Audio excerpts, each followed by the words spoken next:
Voici une prédication portant sur la foi, l'amour et le pardon. Le chemin vers le cœur de Dieu, verset central.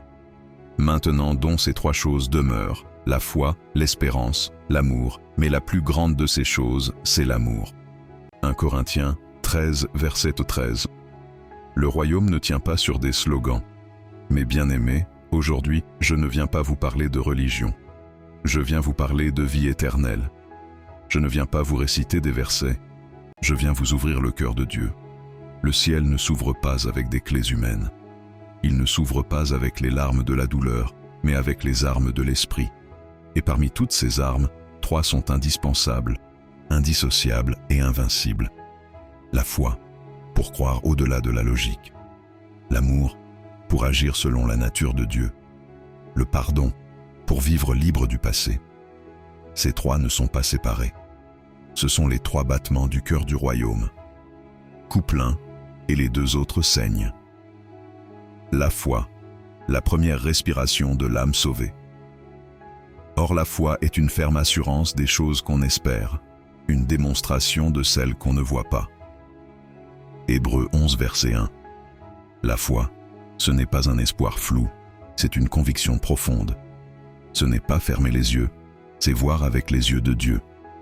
Ce n'est pas nier les faits, c'est croire à la vérité supérieure du ciel.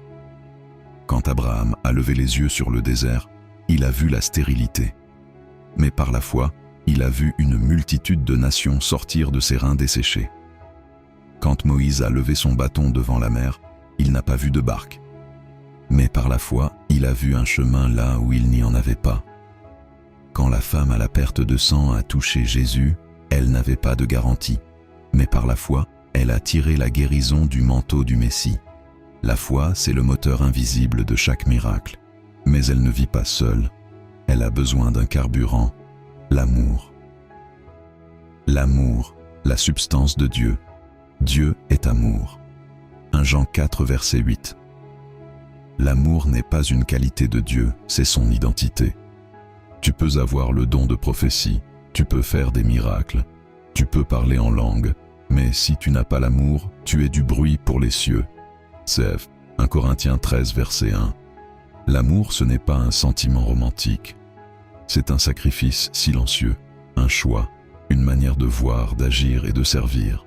Caractéristique de l'amour selon Dieu, il pardonne, même quand on ne demande pas pardon. Il espère, même quand tout semble fini. Il couvre, même ceux qui t'ont exposé. Il se donne, même sans retour. Regarde la croix. Jésus n'est pas mort parce que nous étions bons. Il est mort parce que son amour ne supportait pas de nous perdre. Le pardon, la guérison des âmes et des familles. Si vous ne pardonnez pas aux hommes leurs offenses, votre Père céleste ne vous pardonnera pas non plus. Matthieu 6, verset 15. Le pardon, c'est ce que l'homme a le plus de mal à donner, mais que Dieu offre le plus généreusement. Et pourtant, le pardon est la vraie victoire. Pas quand tu fais tomber un ennemi, mais quand tu refuses que la haine te détruise de l'intérieur. Pourquoi pardonner?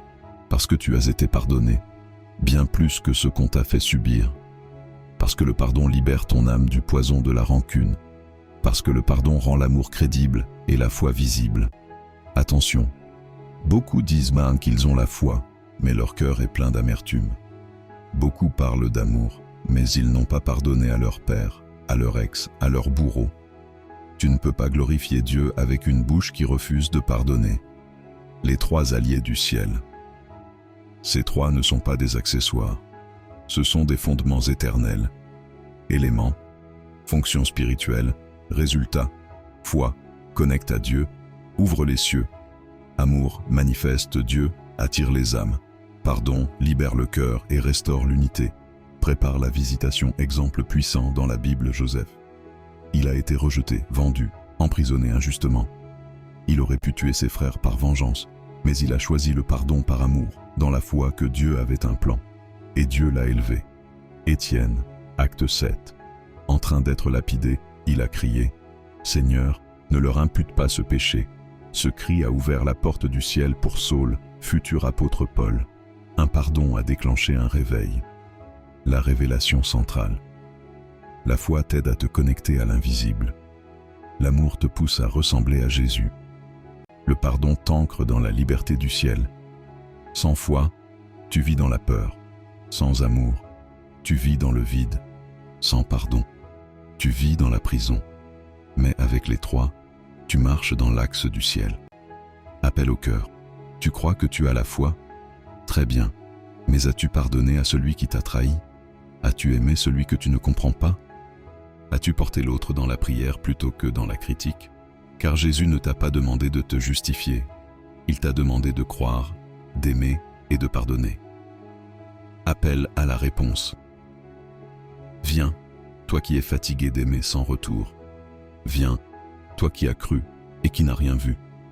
Viens, toi qui n'arrives pas à pardonner cette blessure qui saigne encore. Aujourd'hui, le Seigneur t'invite à reposer ta tête sur son cœur. Et dans ce cœur, il y a ces trois choses: la foi, l'amour, le pardon. La foi, c'est voir l'invisible. L'amour, c'est donner l'impossible. Le pardon, c'est offrir l'injustifiable. Mais ensemble, ils révèlent le royaume de Dieu. A.B. N'oublie jamais, tu ne peux pas être disciple de Christ sans foi. Tu ne peux pas être serviteur sans amour. Tu ne peux pas être libre sans pardon. Et c'est ensemble qu'ils deviennent la puissance du ciel manifestée sur terre.